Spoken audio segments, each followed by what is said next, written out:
కుమార్ గారిని మాట్లాడాల్సిందిగా కోరుతా ఉన్నాను.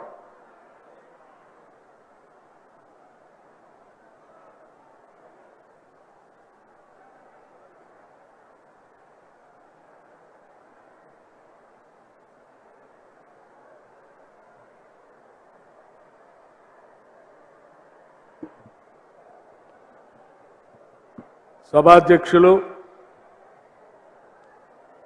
శాసన పరిషత్ సభ్యులు సోదరులు మహేష్ కుమార్ గౌడ్ గారు, గౌరవ ముఖ్యమంత్రి వర్యులు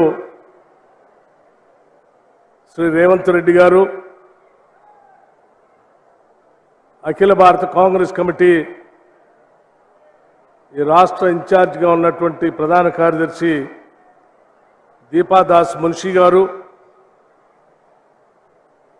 జిల్లా ఇన్ఛార్జి మంత్రివర్యులు శ్రీ శ్రీధర్ బాబు గారు,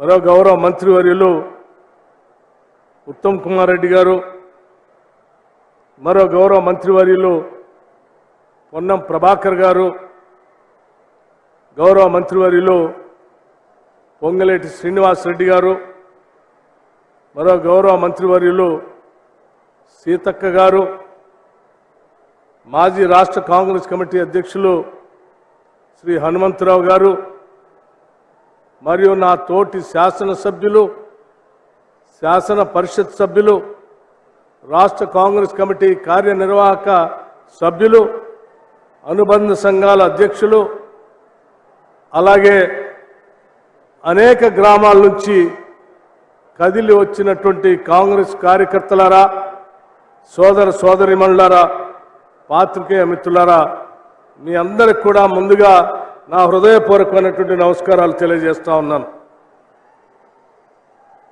ఈనాటి చేవెళ్ల సమావేశం భారతదేశ చరిత్రలోని ఒక చారిత్రాత్మకమైనటువంటి సమావేశం,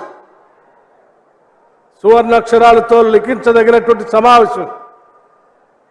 ఆనాటి కాంగ్రెస్ పార్టీ రాష్ట్ర కాంగ్రెస్ కమిటీ అధ్యక్షుడిగా శ్రీ రేవంత్ రెడ్డి గారు, అలాగే మన కేంద్ర నాయకత్వం శ్రీమతి సోనియా గాంధీ గారి దగ్గర నుంచి మొదలు పెడితే పెద్దల మల్లికార్జున ఖర్గే గారు, ప్రియాంక గాంధీ గారు, రాహుల్ గాంధీ గారు అందరూ కలిసి ఎన్నికల ప్రచార కార్యక్రమంలో భాగంగా రాష్ట్ర కాంగ్రెస్ కమిటీ పక్షాన రాష్ట్ర ప్రజలకి 6 గ్యారంటీలు హామీలు ఇచ్చాం.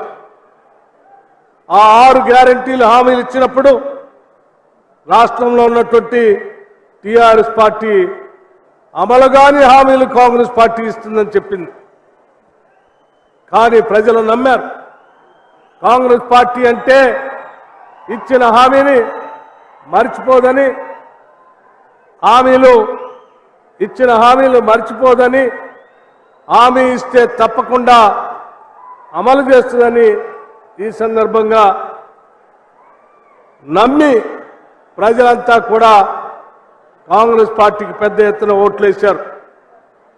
వేసినటువంటి ప్రజానికి యొక్క నమ్మకాన్ని వమ్ము చేయకుండా దేశమంతా ఎదురు చూస్తున్నటువంటి ఈ సందర్భంలో కాంగ్రెస్ పార్టీ ఇచ్చిన గ్యారంటీల్ని అమలు చేసే కార్యక్రమంలో భాగంగా అధికారంలోకి రాగానే మొదటి 2 గ్యారంటీలు మీ అందరికీ తెలిసిందే. రాష్ట్రంలో ఉన్నటువంటి మహిళల్ని కాంగ్రెస్ పార్టీ ఏ రకంగా గౌరవిస్తుందో, మహాలక్ష్ములని వారిని పూజిస్తూ గౌరవించేటువంటి కాంగ్రెస్ పార్టీ అధికారంలోకి రాగానే మొట్టమొదటిసారి రాష్ట్రంలో ఉన్నటువంటి మహిళలందరూ కూడా ఈ రాష్ట్రంలో ఎక్కడి నుంచి ఎక్కడికి ప్రయాణం చేసినా ఉచితంగా ఆర్టీసీ బస్సులో ప్రయాణం చేసినట్టుగా ఏర్పాటు చేసినటువంటి ఒక గొప్ప కార్యక్రమం మీ అందరికీ తెలిసిందే.